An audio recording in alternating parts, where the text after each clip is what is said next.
untended territory against Arsenal. 10 months ago, the Gunners were the previous Premier League visitors to leave the stadium with 3 points.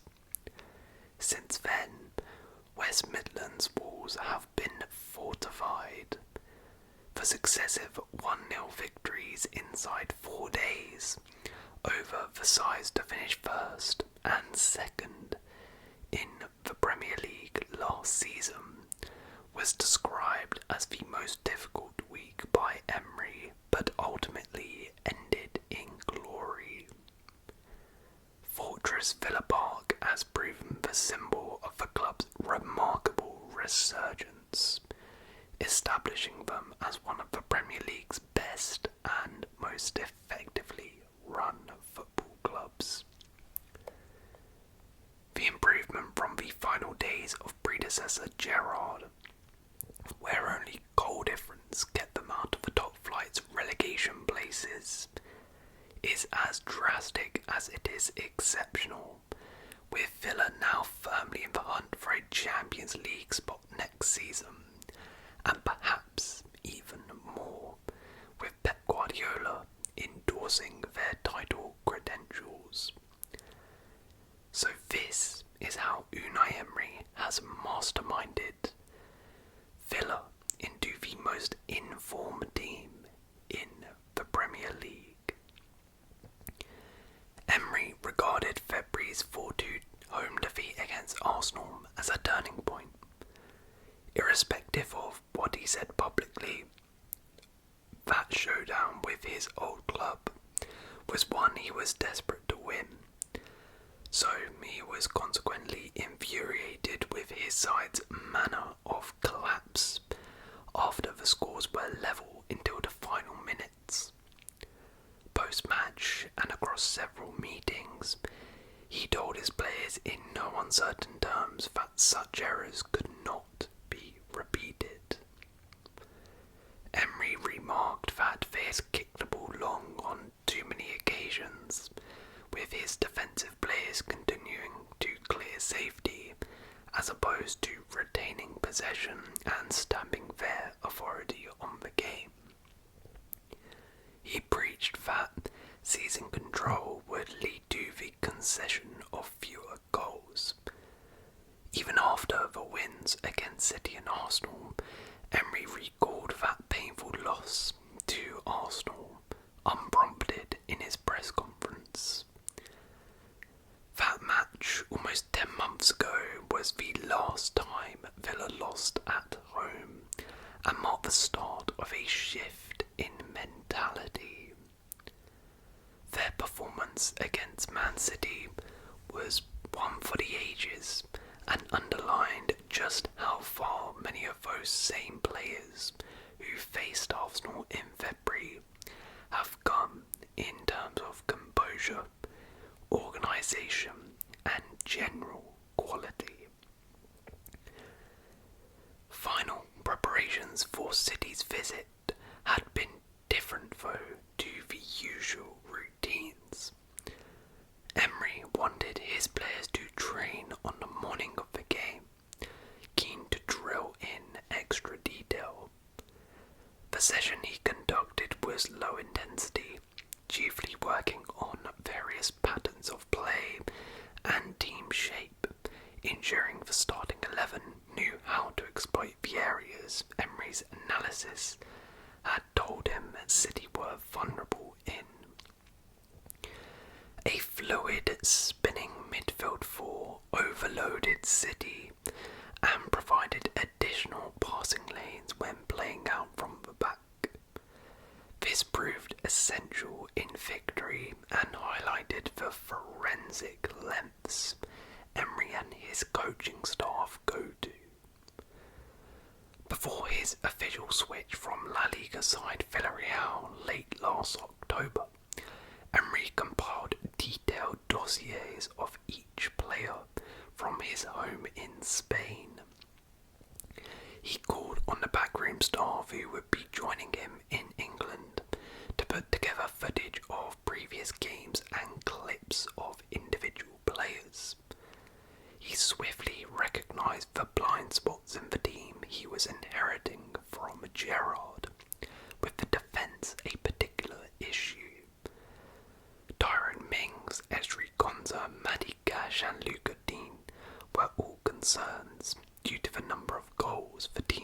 conceding.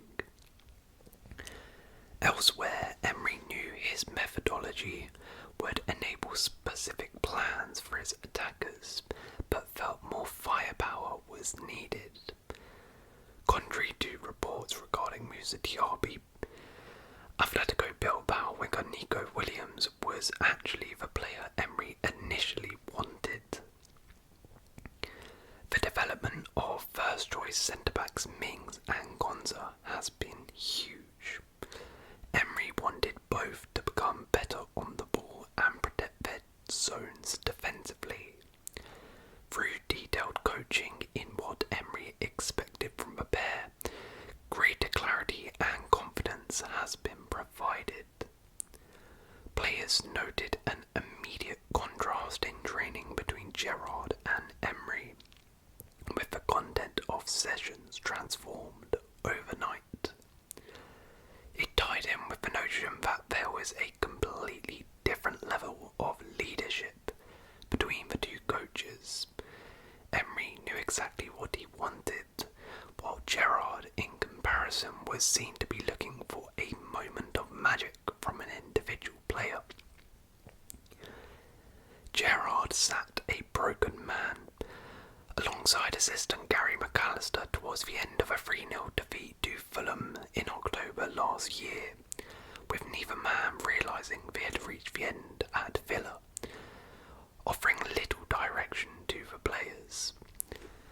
The lack of communication became so bad that striker Ollie Watkins, usually a reserved, quiet character, took it upon himself to organise a huddle on the Craven Cottage pitch in order to restore some order.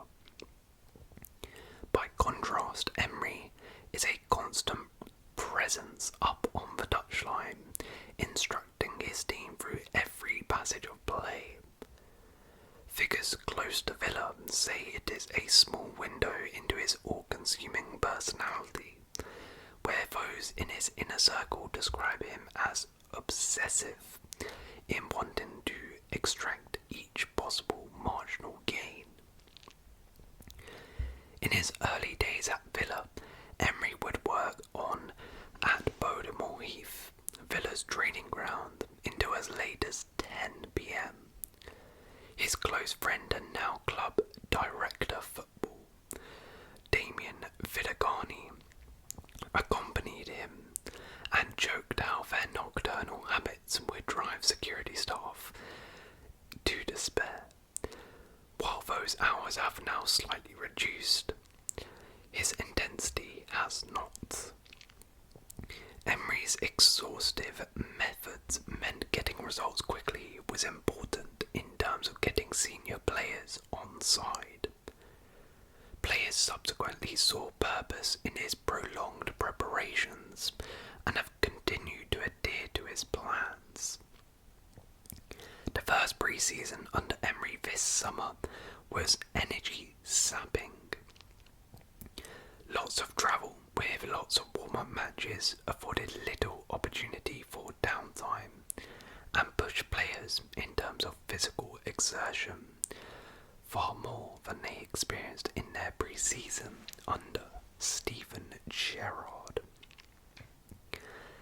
There were aches and pains before the final friendly away to another of Emery's former Spanish clubs, Valencia, but among players and staff there remained total buy-in. Pushing through the physical barriers was illustrated once more in Emery opting to go with an unchanged side versus Arsenal less than 72 hours after the final whistle versus City. Emery wanted to build a best-in-class mentality throughout the club.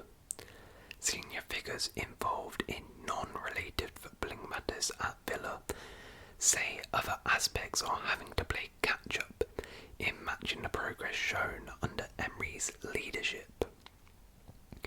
This was also reflected in Villa's recruitment, where Emery and Vidagoni made concerted efforts not to be content with signing second-rate players for the sake of it. In January, Emery's first window with the club, Villa wanted to give him the freedom to recruit and sanction the Spaniard's priority target, experienced Betis fullback Alex Moreno. With Emery having no prior knowledge of John Duran, and despite Villa being far down the line towards his signing from the MLS, the transfer was only finalised once Emery watched footage of the teenage forward and agreed there was potential that could be refined under his guidance. Emery's sacking from Arsenal in November 2019 hurt him deeply, given it was a development he did not see coming. He felt blindsided by the collapse of faith in his project after only 18 months. Therefore, in his second crack at the Premier League, Emery intended to build a structure around him that was robust enough to withstand dips in form, and more significantly, to forge the club he joined in his image. Both he and Vidigani share the viewpoint that a settled environment is more important than having to spend money. Co-owners Soros and Wes Edens were infused by Project Emery and wanted to deliver a supportive network. And having watched him guide Villa from the relegation candidates to Europa Conference League qualifiers in less than a full season, they gave Emery greater autonomy to bring in more Spanish-speaking staff, including President of Football Operations Monchi. The new coach's influence became increasingly tangible in recruitment and contracts, where he pushed a new deal for Mings, having been won over by Mings after his early reservations. It was around this time that Chief Executive Christian Burslow, who helped build the bulk of his talented squad, became sidelined and left the club in the summer. Similarly, Lang moved away from the day-to-day running of the club before leaving Villa to join Spurs in October. Although he helped develop Villa following his appointment in the summer of 2020, current staff are so confident in Emery's project and their standing that Lang's exit has not been a cause for concern. Before Emery, neither of Edens or Soros attended many Villa fixtures. This changed, however, because of their extremely strong affection for him, and because they saw a team who were winning. After a recent match, Soros was pitchside and clapped every player off the pitch during the November international break. Emery, Vidigani and Monchi attended a Milwaukee Bucks game, the NBA basketball team co-owned by Edens. In their desire to give Emery what he wants, Edens and Soros, holding company V Sports, announced a partnership with lower league Spanish club Real Union last month. In June, Emery and his brother acquired a controlling stake in the club from their native Basque region, who their grandfather and father both played for. Strengthening ties improves Real Union's footballing setup, with Villa now in a position to share ideas, something that naturally pleased Emery. Even though there are concerns externally as to whether Villa's owners are giving too much power to Emery and his Spanish appointments, their unwavering view is that he will succeed and will not be leaving. One of the first phone calls Emery made before joining Villa was to Vidigani, who initially came with him as a personal assistant. Vidigani is tasked with handling the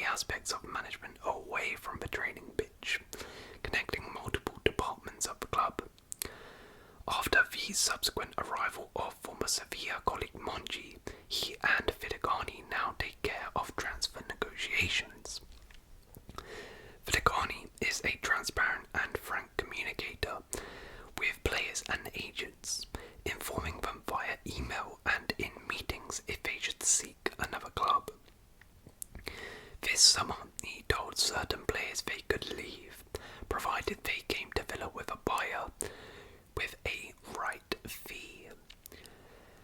Emery and Vidagani and Monchi have formed a triangle of power and are charged with making the key football decisions. They have a close relationship, working together.